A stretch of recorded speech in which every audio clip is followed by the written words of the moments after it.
Hey guys, welcome to my channel Natural Learning. Today we will going to start preamble of the Indian Constitution. preamble of the Indian Constitution को पढ़ने से पहले सबके mind में एक thought आता है कि आखिर preamble को कहाँ से लिया गया था, preamble कैसे आया, preamble के अंदर क्या क्या चीज़ें हैं और Constitution में क्या है. Let's begin.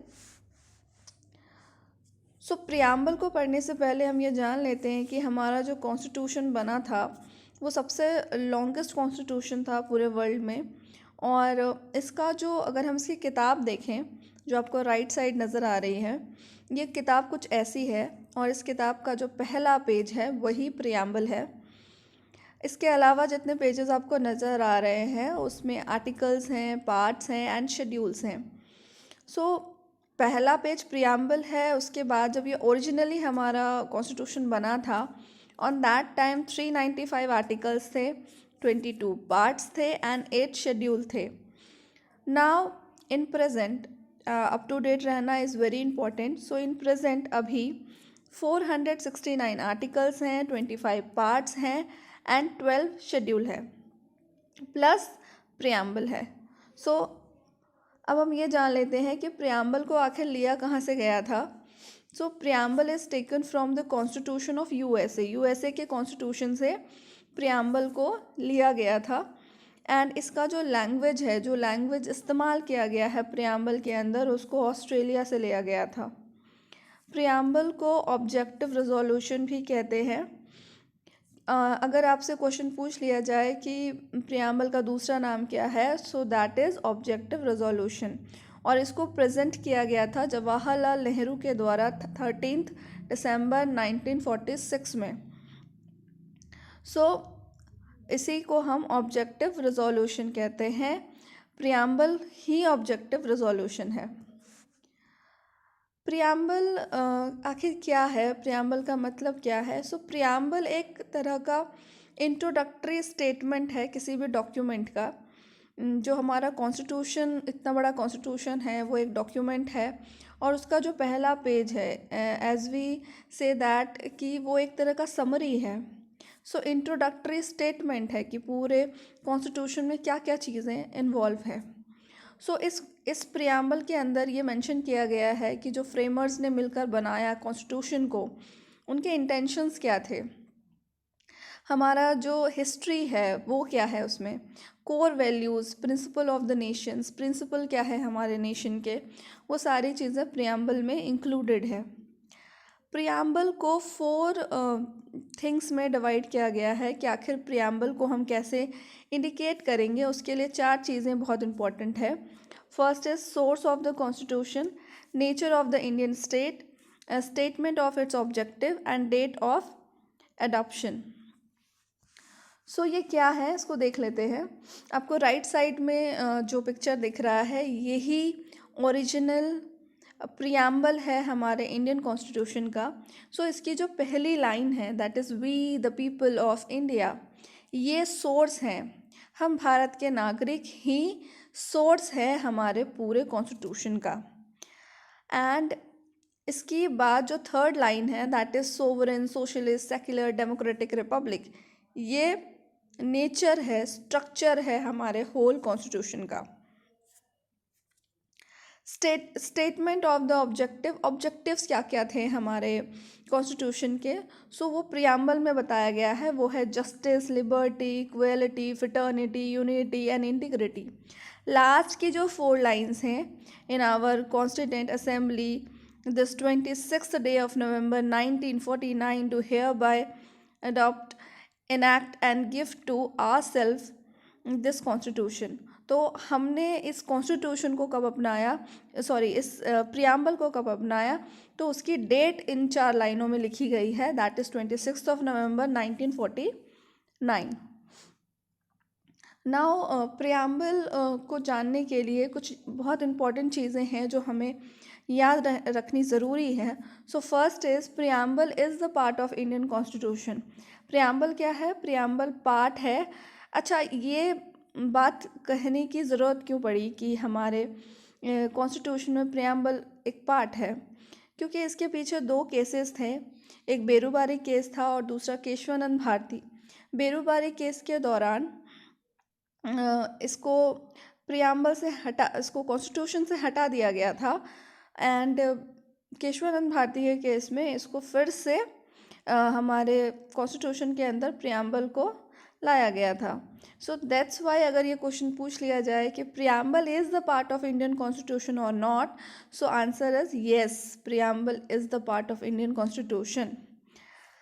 प्रियम्बल का अमेंडमेंट किया गया है सिर्फ एक बार, once, that is 42nd amendment act in 1976।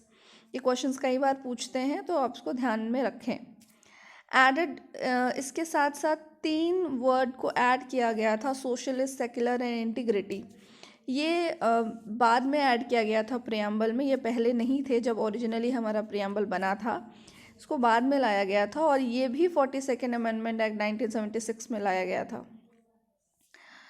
Preamble contains philosophy and fundamental values, ये हमने पहले भी पढ़ा था कि प्रियम्बल के अंदर फिलोसफी और फंडामेंटल वैल्यूज़ हैं। Objective of resolution covered by Jawaharlal Nehru in 1946, ये भी हमने पढ़ा।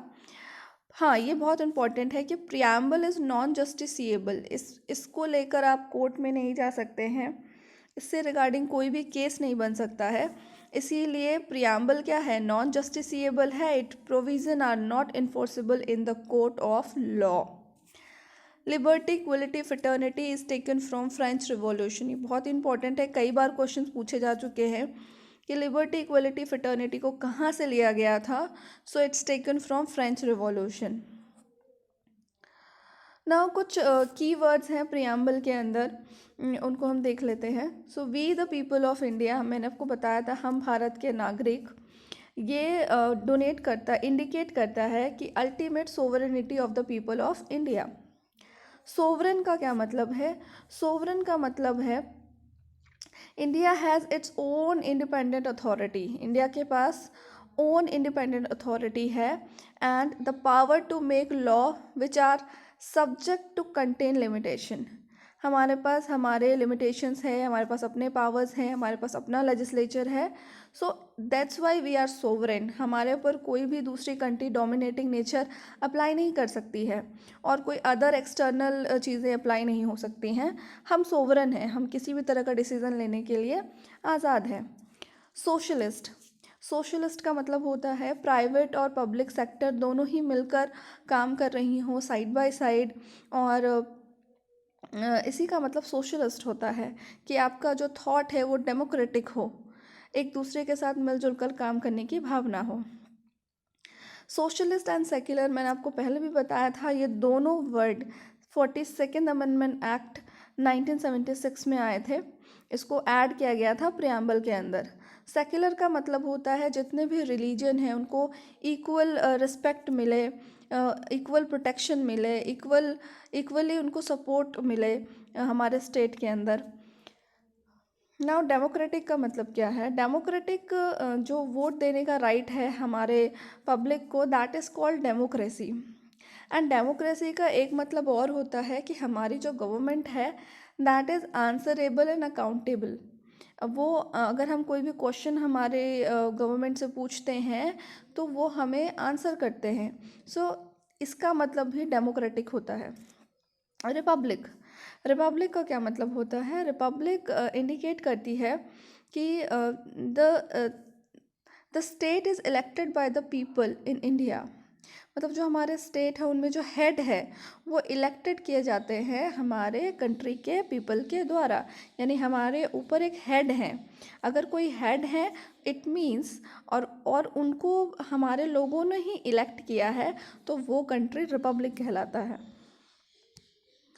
जस्टिस, जस्टिस का मतलब होता है कि आपको इक्वली जस्टिस मिले, किसी को ऐसा ना हो कि ज़्यादा अपॉर्चुनिटी मिल जाए, किसी को कम मिल जाए।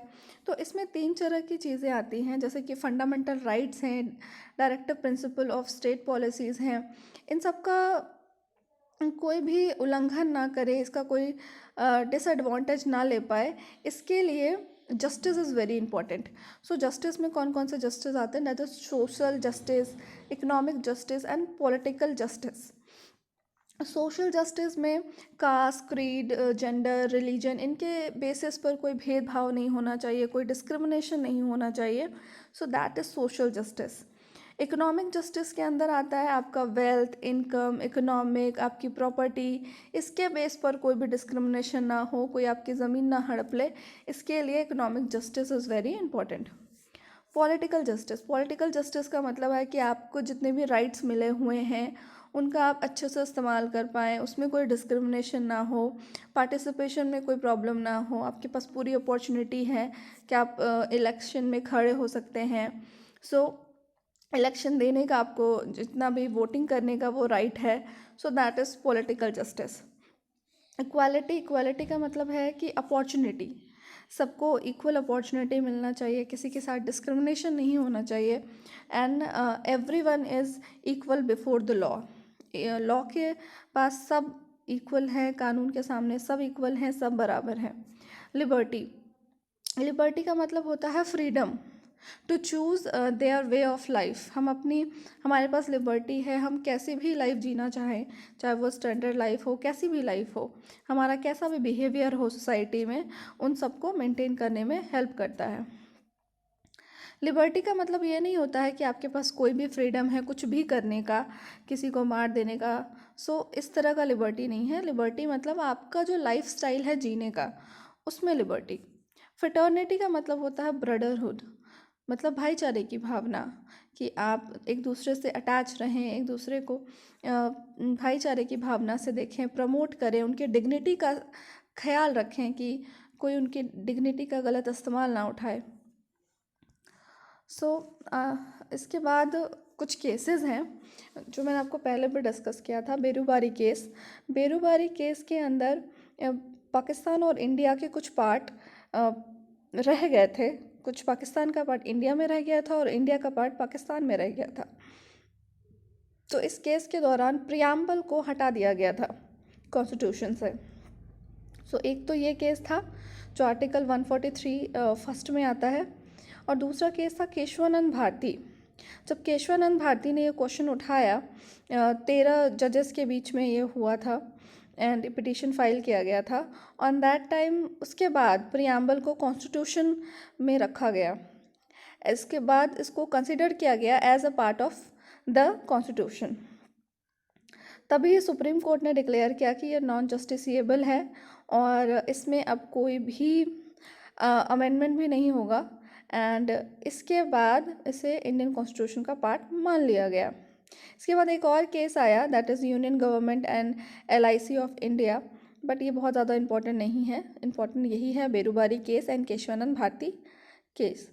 सो I hope so guys that you like the video. Thank you so much for watching this video. Bye bye.